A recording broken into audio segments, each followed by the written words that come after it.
एक जिज्ञासु भक्त अपने गुरुजी के आश्रम पर गए। गुरुजी को प्रणाम किए और हाथ जोड़ करके कहने लग गए, गुरुदेव, यहाँ से हमारा घर कुछ दूर है। हम बहुत काम छोड़ करके आए हैं। मेरे पास उतना समय नहीं है, तो थोड़े शब्द हमको बतला दीजिए कि ईश्वर किसे कहते हैं। थोड़े शब्दों को समझा दीजिए, ईश्वर किसे कहते हैं। गुरुजी ने कहा, तुम कौन काम करते हो? हम किसान हैं, खेती करते हैं, जानवर पालते हैं। ठीक है, तुम्हारे पास जानवर है? हाँ, मेरे पास जानवर है। क्या क्या है? 4-5 गायें हैं, उसके बच्चे हैं, भैंस है, 8-10 बकरी भी है। ठीक है, हमारे पास गाय है? हाँ, गाय है हमारे पास में। तो हमको एक बात बता दो, तो हम तुमको भी बता देंगे। जल्दी बताओ, तुम गाय को पालते हो, दूध खाते हो, गाय किसे कहते हैं? इतनी सी बात को बता दो, हम तुमको बता देंगे ईश्वर किसे कहते हैं। ये व्यक्ति बोलते हैं, जिस जानवर को 4 पाँव हो उसको गाय कहते हैं। ठीक है, इस पे स्थिर रहना। जिस जानवर को 4 पाँव हो उसको गाय कहते हैं। हाथी को 4 पाँव, घोड़ा को 4 पाँव, भैंस को 4 पाँव, बकरी को 4 पाँव, कुत्ता कुत्ते को 4 पाँव, सिंह भालू को 4 पाँव, ऊँट को 4 पाँव। इसको गाय कहोगे? इसको गाय हम कैसे कहेंगे? मुझे कहा इसको 4 पाँव उसको गाय कहते हैं, तो चुप हो गया। मतलब यह बात उसकी कट गई। फिर से बोलो, गाय किसे कहते हैं? जो दूध देती है उसको गाय कहते हैं। भैंस दूध देती है, बकरी दूध देती है, ऊँटनी दूध देती है, उसको गाय कहोगे? उसको गाय कैसे कहेंगे? बकरी बकरी है, भैंस भैंस है। तुम्हारी यह बात भी कट गई। फिर से बोलो, गाय किसे कहते हैं? जिसको लंबी पूंछ हो उसको गाय कहते हैं। तो भैंस को लंबी पूंछ, इसको गाय कहोगे? उसको गाय तो नहीं कहेंगे, वो तो भैंस है। और यह बात भी कट गई। फिर से बोलो, गाय किसे कहते हैं? जिसको 2 सींग हो उसको गाय कहेंगे। तो भैंस को 2 सींग, बकरी को 2 सींग, कहोगे उसको गाय? उसको गाय कैसे कहेंगे? वो बकरी है, भैंस, उसको गाय कैसे कहेंगे? और यह बात भी कट गई। फिर से बोलो, गाय किसे कहते हैं? तो चुप हो गया। गाय पालते हो, इतना सूत्र नहीं दे सकते हो? गाय किसे कहते हैं? का हम नहीं जानते हैं गाय किसे कहते हैं। सुनो, जिस जानवर के सिर के भीतर में ससना नाम की नाड़ी हो उसी गाय कहते हैं। याद रखना, इस जानवर के भीतर, सिर के भीतर में ससना नाम की नाड़ी हो उसे गाय कहते हैं। बाकी सब जानवर। ससना नाड़ी दिसला गाय के अंदर रहती है। जर्सी में नहीं, भैंस में नहीं, बकरी में नहीं, दसला गाय के भीतर के भीतर में ससना नाम की नारी होती है, उसको असल में वही गाय है। सुना, जिस जानवर के भीतर में ससना नाम की नारी उसे गाय कहते हैं। इसी सब थोड़े शब्दों सुनो, जो केवल चेतन आत्मा जानने आवे, जो केवल चेतन आत्मा जानने आवे उसे ईश्वर कहते हैं, बाकी उनकी माया। समझा? हाँ समझ गए। थोड़े शब्दों में, जो केवल चेतन आत्मा जानने आवे उसे ईश्वर कहते हैं। वो एक शक्ति है, उसी शक्ति से सारी सृष्टि बनी है। एक मुनि बालक थे, उनका नाम था श्वेत। पिताजी के पास गए, चंसो के प्रणाम किए, कहा पिताजी आप तो कोट के महापुरुष हैं, ब्रह्म का स्वरूप क्या है, हमको ठीक ठीक बुद्धि में अटा दीजिए, ब्रह्म का सही स्वरूप क्या है। कहा बेटा मैं ठीक ठीक तुमको समझा दूंगा कि ब्रह्म का सही स्वरूप क्या है, लेकिन सुनो एक काम करना होगा। क्या कहा जाए? काम यही, सामने देखते हो बट वृक्ष है, हाँ देख रहा हो, तुम जाओ उसका एक फल तोड़ के ले जाओ, दो चार नहीं, एक फल तोड़ के लाओ मेरे पास, हमको बता देंगे कि ब्रह्म का सही स्वरूप क्या है। पिता का ज्ञान मान करके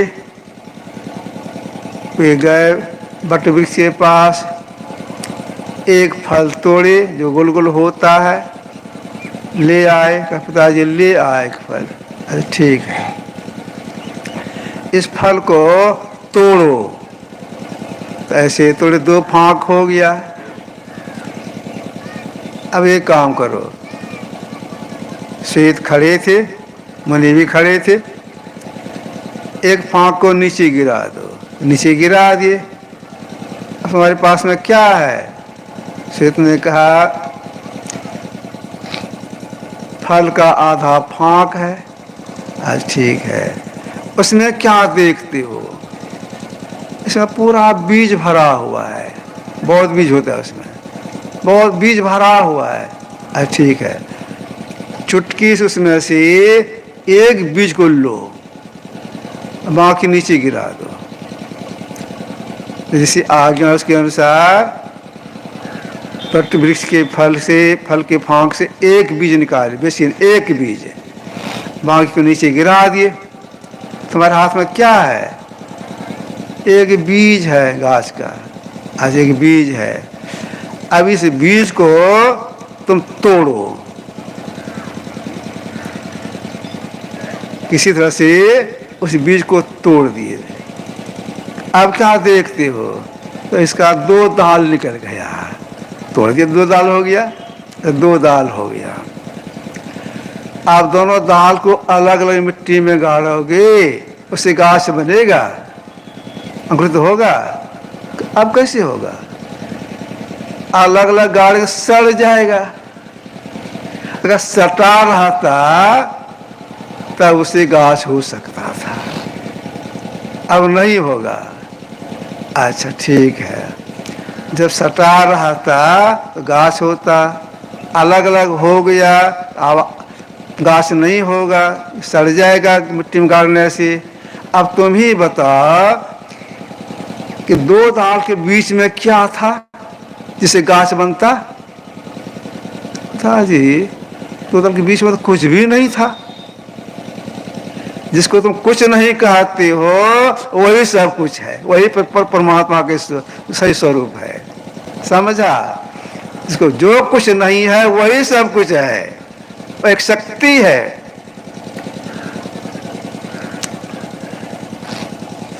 उस शक्ति को कोई भी आदमी आंख से नहीं देख सकते हैं, इस आंख से नहीं देख सकते हैं। देख सकेंगे बट उसके बिदाल में जो खाली स्थान है उसमें क्या है देख सकेंगे? नहीं देख सकेंगे। इस आंख से कोई नहीं देख सकते हैं, ख्याल से नहीं देख सकते हैं, स्वप्न में नहीं देख सकते हैं, यहां तक कि उस शक्ति को दृश्य नहीं देख सकते हैं। क्या? उस शक्ति का कोई रंग रूप है ही नहीं, तो इसे कैसे देखेंगे? इसे रंग रूप दिखाया जाता है। गुरुदेव इसकी पुष्टि किए हैं, है जिसका नहीं रंग नहीं रूप रेखा, जिसे दिव्य दृष्टि उसे नहीं कोई देखा। कितना बारीक वह है, दृष्टि नहीं देखने में आता है। जो ऐसी शक्ति है वह इनका विषय नहीं है। जस कथिए तस ओत नहीं, जैसा हम कहते हैं वो ऐसे है ऐसे वैसा वैसा वो नहीं है। ऐसा वो हो जाते तो मन के विषय हो जाता। जस कथिए तस ओत नहीं, जस है तैसा सो। तो कहते सुनते काय है? तो कहत सुनत सुख उपजय और परमार्थ हो, परमार्थ बनता है, सुख होता है, जानकारी बढ़ती, इसलिए कहते हैं, कोई सुनते हैं। असल में वाणी का विश्वास नहीं है। कबीर साहब ने कहा जाका नाम अकहुआ भाई ताका कहाँ रमिनी गाई। अका हुआ उस परमात्मा का अका हुआ, और उस परमात्मा जो एक शक्ति है जो सब में सबसे बाहर है, उसकी कोई भी व्यक्ति चित्र नहीं बना सकता है। कहीं भी आप उनका चित्र नहीं देखेंगे या मूर्ति नहीं बना सकते हैं। इसी कबीर साहब ने कहा संसारी लोगों से अनगढ़िया परमात्मा को, ईश्वर को, अल्लाह खुदा का अनगढ़िया, अनगढ़िया देवा कान कृत सेवा, गढ़े देव को सब कोई पूजा नित ही लाभ सेवा, पूर्ण ब्रह्म अखंड स्वामी ताको न जाने भेवा, अनगढ़िया देवा कौन कृत सेवा। अनगढ़िया तो कोई गढ़ नहीं सकता है, फोटो नहीं बना सकता है, अनगढ़िया। तो जो अनगढ़िया है ये किसी की माँ के पेट में आके बज नहीं जाती है। माँ के पेट में जो शक्ति आती है वह माया का रूप है, परमात्मा माया का रूप है। सांपट माय समाया सो साब नहीं हो। माँ का पेट गर्भ, भगवान राम, भगवान कृष्ण, भगवान उदय सब जो आए शरीर धारण करके संसार प्रकाश के प्रचार प्रसार के भगवान के रूप में परमात्मा माया है। संपट माय समाया सो साहब नहीं हो। साहब किसको कहेंगे? सकल मांड में रमी रहिया साहब कहिए सो।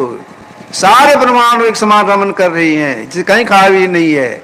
असल में वही परमात्मा है, वही परमात्मा स्वरूप है।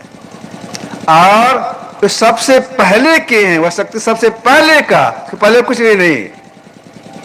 यहां तक कि सार शब्द उसी से उत्पन्न हुआ है जो बेरोक संसार में चल रहा है। तो सबसे पहले परमात्मा प्रथम एक सौ आपे आप निराकार निर्जाप, कबीर साहब की वाणी है।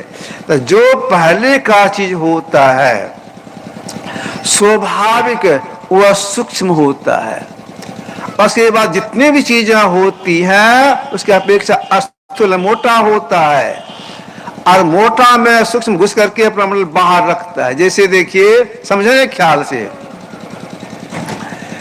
मिट्टी, पानी, अग्नि, हवा, आकाश, 5 तत्व हो गए।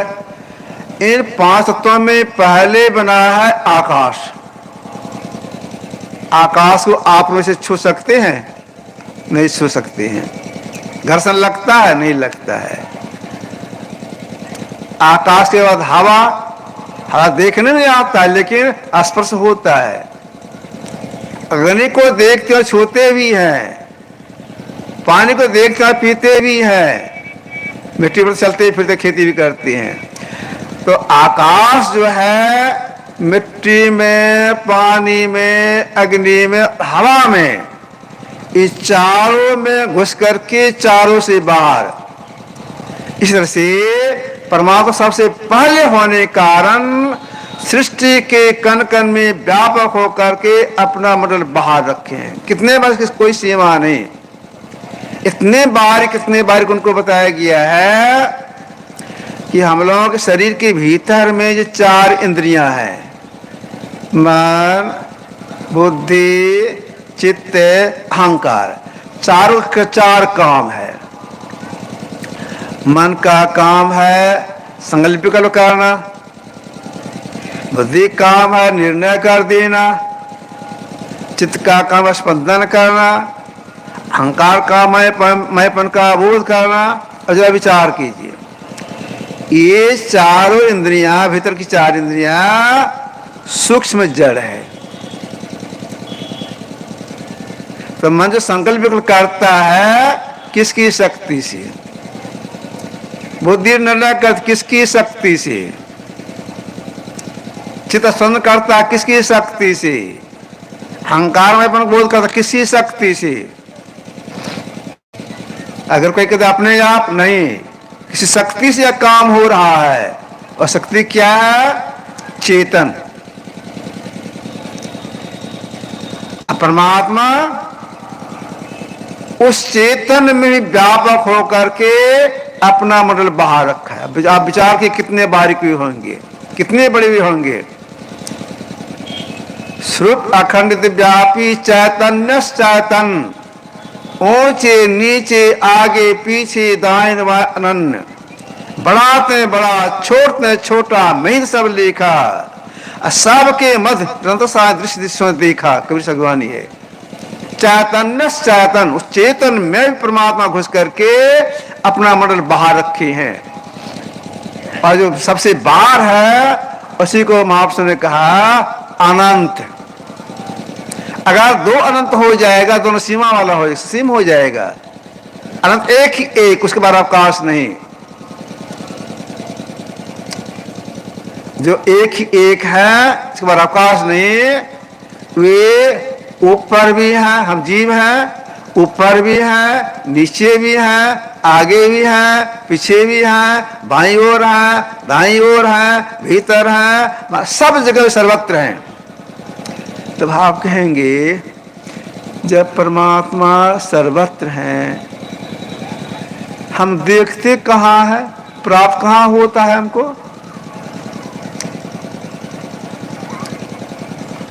परमात्मा हम लोग सांस लेते हैं, परमात्मा चलते फिरते हैं, परमात्मा के हम अंदर में खाते पीते हैं, सब उसी के अंदर में हो रहा है। तो देखने में नहीं आ रहा है, इसकी प्राप्ति नहीं हो रही है। प्राय सभी लोग मछली को देखे होंगे। मछली कैसी प्राणी है, वो आंख बंद नहीं करती है। पकड़ लीजिए मछली को, देखिए आंख उसका बंद नहीं होता है। यहाँ तक कि मछली के देखो टुकड़ा कर देते हैं, फिर आंख उसका बंद नहीं होता है। कढ़ाई में देख के सिद्ध कर देते हैं, थाली में खाने के लिए बैठता तब भी उसका आंख बंद नहीं होता है, आंख भी खुला रहता है। मछली रहती है कहाँ पर, सोती है कहाँ पर, खाती है कहाँ पर? पानी में। मछली पानी की प्राणी है, पानी के अंदर तैरती रहती है, खाती है, पंख सोती भी है, चलती फिरती रहती है। अब देखिए ईश्वर की कैसी सृष्टि है। मछली की जो गलफर है उसकी बनावट ऐसी है, जितना सा वह चारा पकड़ती है, झटकी हो या कुछ भी हो, उतना से पेट में जाता है, पानी साथ में नहीं जाता है। तो कोई भी चीज खा लेते, भरपेट खा लेती है, तो प्यास जरूर लगती होगी। हम लोग गाय को देते हैं कुछ खाने के लिए, तो उसको पानी भी देते हैं पीने के लिए, प्यासी है पानी देते पी लेती है 1 बाल्टी। हम लोग भात दाल सब्जी खाते हैं, रोटी दाल खाते हैं, सतचूड़ा खाते, प्यास लगती पानी पी लेते हैं। तो मछली खाती है तो पानी जरूर पीती होगी। अब पानी के अंदर रहा ही तो उसके पेट में जाता है पानी? नहीं जाता। खाने से में जाता है पानी? नहीं जाता है। जब खाती है तो पानी जरूर पीती होगी, तो पानी कैसे पीती है? आप देखे होंगे तालाब में या नदी में कभी कभी मछली ऐसे उलटती है, ऐसे करके बार बार उलटती है, ऐसे करके। जिसमें उलटती है उसी में पानी पीती है। जब उल्टेगी नहीं पानी वो पी नहीं सकती है। पानी भी प्यासी मनुष्य आवत आसी कबीर साहब की वाणी है। पानी के अंदर में मछली है, प्यासी रहती है। पानी पीने की आवश्यकता पड़ती है मछली को, उसको उल्टाना पड़ता है तो वह पानी पी सकती है, वैसे नहीं पानी पी सकती है। तो इस तरह से हम जीव हैं, परमात्मा आगे पीछे परमात्मा, अगल बगल ऊपर नीचे सर्वत्र परमात्मा है, लेकिन उनका पहचान नहीं हो रहा है। जैसे मछली को पानी पीने के लिए उल्टना पड़ता है, ऐसे जो परमात्मा का साक्षात्कार करना चाहते हैं उनको उल्टना पड़ेगा, तब उनका साक्षात्कार होगा। तब तो प्राय लोग कहेंगे ये बहुत आसान काम हो गया, पैर ऊपर कर लेंगे सिर नीचे कर लेंगे। या भाई तो शरीर को उल्टना हुआ, आपको उल्टना नहीं हुआ। आप जीव हैं, शरीर नहीं है। आप उलटिए, उलटी पास लो, पैरो पकड़ो, पसरा मना बटोर, कहाँ से उल्टेंगे? तो यह जानकारी लीजिए कि हम शरीर में हम जीव हैं, रहते कहाँ पर है। जब तक जगे रहेंगे दोनों भावों के बीच में, यहाँ पर नीचे जाते हैं स्वप्न देखते हैं और नीचे जाते हैं गहरी नींद में सो जाते हैं। यह सुलटी अवस्था। उल्टना क्या हो गया? आँख से नीचे पिंड का भाग है, ऊपर ब्रह्मांड का भाग है, ऊपर चलने उल्टना हुआ। लटी देखो घट में ज्योति प्रसार, उल्टने पर यह प्रकाश दिखाई पड़ता है, सब सुनाई पड़ता है। आँख से नीचे पिंड का भाग, ऊपर ब्रह्मांड का भाग, उल्टना पड़ता है, यही है उल्टना। अब उल्टने के लिए क्या करना पड़ेगा? ऊपर चढ़ाई कैसे होगी? इसी के लिए महापुरुषों ने कहा भाई अपना सिमटाव करना होगा, तब उलट जाइएगा। ऊपर चढ़ाई हो जाएगी, सिमटाव करना होगा। जैसे देखिए गांव घर में माँ बहने 10 किलो 20 किलो 30 किलो 40 किलो धान उसनती है। जल सूख जाए अपने दरवाजे पर या छत पर आंगन में पतला पसार देती है। इसे पतला पसारते उसमें इसकी ऊंचाई कितनी होती है? बहुत कम।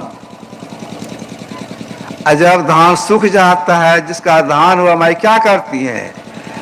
चारों तरफ समेटती है, एक बित्ता एक हाथ की ढेरी बन जाती है, धान के मुताबिक ढेरी बन जाती है। उसी तरह से सिमटा करेंगे, ऊपर चढ़ाई हो जाएगी। तो सिमटा करेंगे ऊपर चढ़ाई हो जाएगी। तो सिमटा के लिए सबसे पहले क्या करना होगा?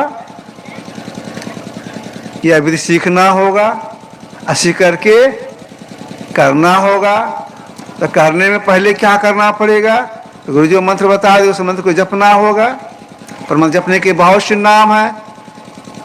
एक कुछ कोट के संत हो गए दादयाल जी, इन्होंने क्या कहा तो मैं पीछे कहूँगा, उनका एक थोड़ा सा संस्मरण सुना देता हूँ। ये कितने सहनशील थे दादयाल जी महाराज। परिवार उनकी पत्नी थी और कोई नहीं था उस समय। दादयाल जी सत्संग ध्यान करती थी। उनकी पत्नी कुटौना पोषण काम करती थी, मतलब दूसरे का अनाज ले आती थी, पीस करके आटा तैयार करके सब तैयार कर पहुंचा देती थी। या कोई अमीर आदमी के जा करके आटा सब तैयार कर देती थी। जो मजदूरी मिलता था उसी जीविका चलता था, इनका काम था। जब काम चलता था तो दोनों समय खाने के लिए मिल जाता था। अगर कोई काम नहीं दिए तो एकादशी हो जाता था। एक दिन कुछ बूढ़े पुराने लोग दादाजी को बुला के समझाए, देखो ये समाज में रहते हो, कभी कभी भूखा रहना पड़ता है, तुम्हारी पत्नी केवल काम करती है, कुछ ना काम करती है, तुम भी कुछ काम क्या करो, सत्संग ध्यान भी करो, कुछ काम भी करो। कुछ प्रभाव नहीं पड़ा, अपने सत्संग ध्यान में मस्त। उनकी पत्नी काम करती थी, उसे जीविका चल, जो बचता था, जो देता था पैसा, उसे जीविका चल रहा था, कोई बात नहीं। कुछ युवक के मन हुआ कि बूढ़ी आदमी बात तो ये माने नहीं, काम कुछ नहीं करती है, भूखी रहती है समाज में, अगर इसका कुछ अपमान किया जाए तब काम करेंगे, तो भूखे नहीं रहेंगे। तो युवक लोग क्या किए, आपस में विचार किए, पहले मीटिंग की, क्या करना है, विचार कर लिए यह काम कब करना है। उनकी पत्नी जाए काम करने के लिए दूसरे के यहाँ, इसी बीच में काम कर लेना है, अपमान करना है इसका।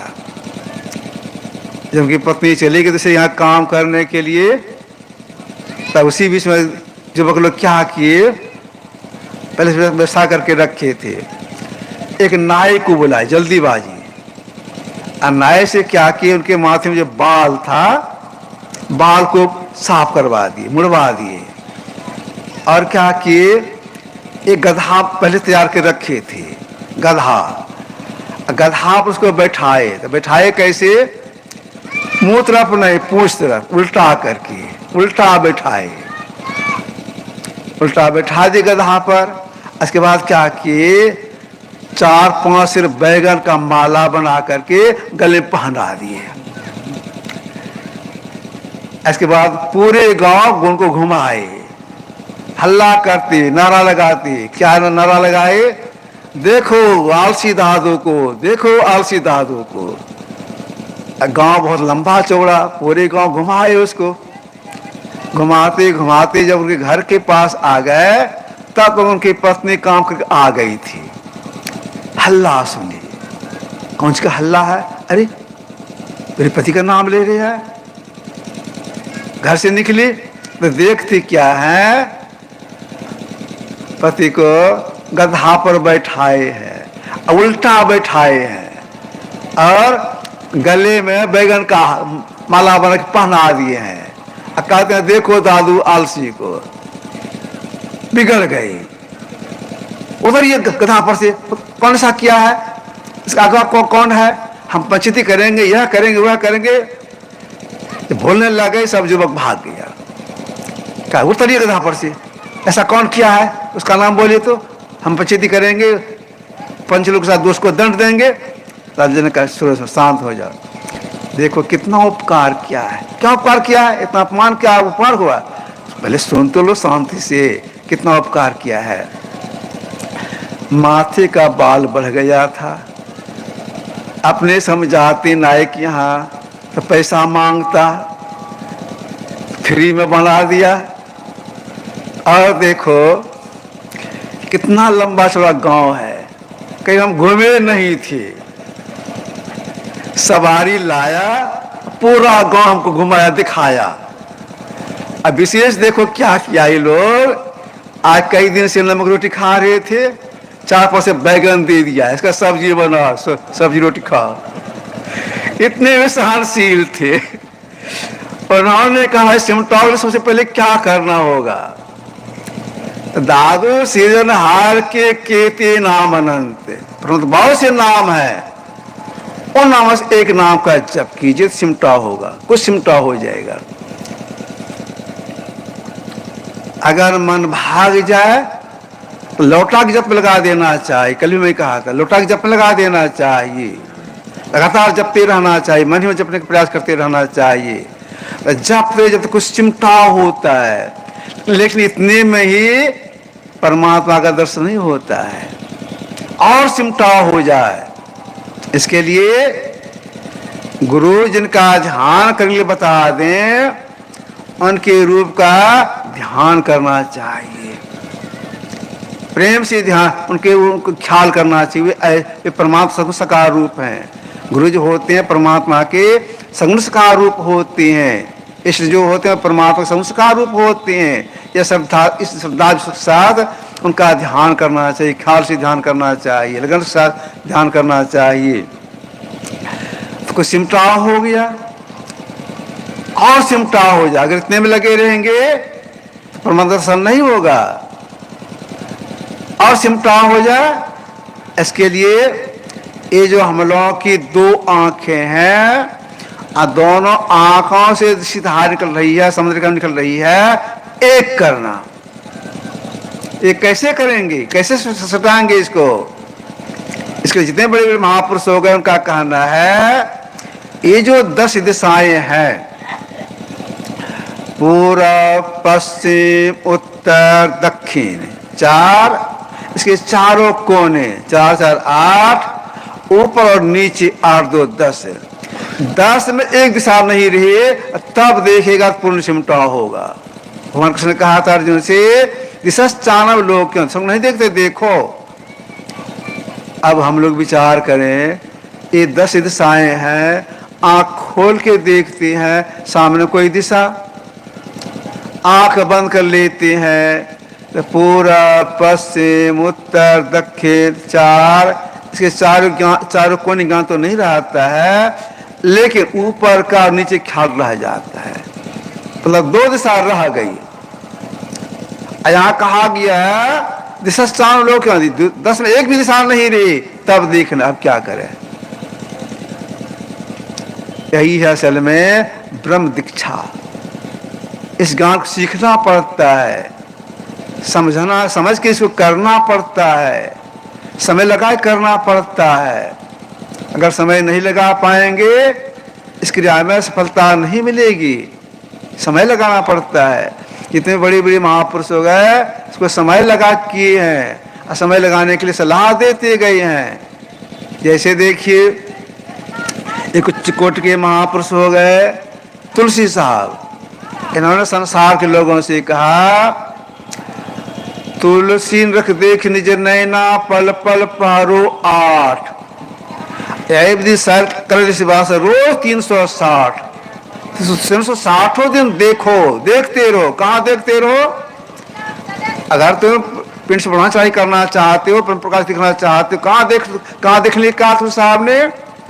एक शिष्य का नाम था तकी, तकी से कहा था तुलसी साहब ने, आए तकी तकते रहो, मुर्शद आए पंजा दिया, बेहोश मत छोड़ियो, गर चाहे जलवा पिया।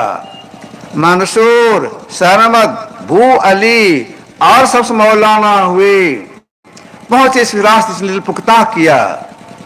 आयत अगर तो तुम अपने अंदर में जलवंत प्रकाश देखना चाहते हो, मुझसे गुरु ने जहाँ पंचा भेद बताया देखने के लिए, तुम वहां पर देखो। तुम्हारा काम केवल देखना, शिवरा से देखना। जितने भी बड़े बड़े महापुरुष को सबको यही काम करना पड़ा है। नाम गिना के समझा दिए, मंसूर, सरमद, भू अली और सब मौलाना, सबको यही काम करना पड़ा है। मंसूर चकोटी के फकीर बन गए। इन्होंने भी संसार लोगों को उपदेश दिए हैं, बहुत उपदेश दिए हैं। उसका एक उपदेश का यह है, क्या होता है उजू किए से, उजू मैंने देह की सफाई, पानी से सफाई हो या मिट्टी सफाई हो, जैसे हो, यही दिन भर करते रहे, इससे क्या होगा? आगे से नहीं खुलेगी। इस खंडन किए हैं मंसूर। क्या होता उजू किए से, क्या मस्जिद में जाने से, क्या होता नमाज पढ़ सर को वहां झुकाने से, क्या इस जहां में उठाना हाथ जबाने से, जीते जनी मिला खुदा से मिलेगा क्या मर जाने से। इस सब से मेरे दिल में 8 प्रिय मस्ती है, लाख से बढ़कर दुनिया हुस प्रस्ती है, जिसे मैं देखा उसमें पाया है तीन निशाने से। अजब मजा पर हमने कैसे आंख में आंख मिलाने से, अजब मजा मैंने कैसे पर आंख में आंख मिलाने से। तो आंख में कैसे मिलेगा? दस्तियों को छोड़ के देखने से, बिना आधार का देखने से। इस बात को सीख करके जो करते हैं समय करते हैं, तो करते करते गुरुदास की दिशा सट जाती है, तब उसकी पूर्ण रूप में दृष्टि खुल जाती है। इतना हो जाने पर भी जो परमात्मा एक शक्ति है, अनंत है, सबके ऊपर सबसे नीचे सब जगह है, उनका दर्शन नहीं।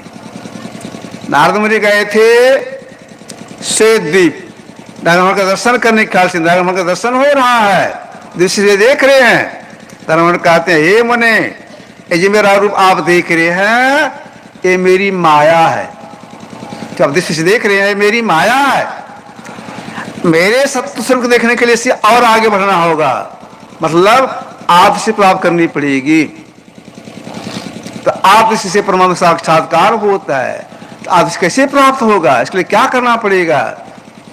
डेग डेग में गुरु की आवश्यकता पड़ती है। बिना को होगा ज्ञान, अगर गुरु का ज्ञान नहीं होगा, बहुत शास्त्रों को पढ़ ले और कुछ पढ़ लें, लेकिन यह ज्ञान नहीं होगा, कैसे सब साधना करेंगे।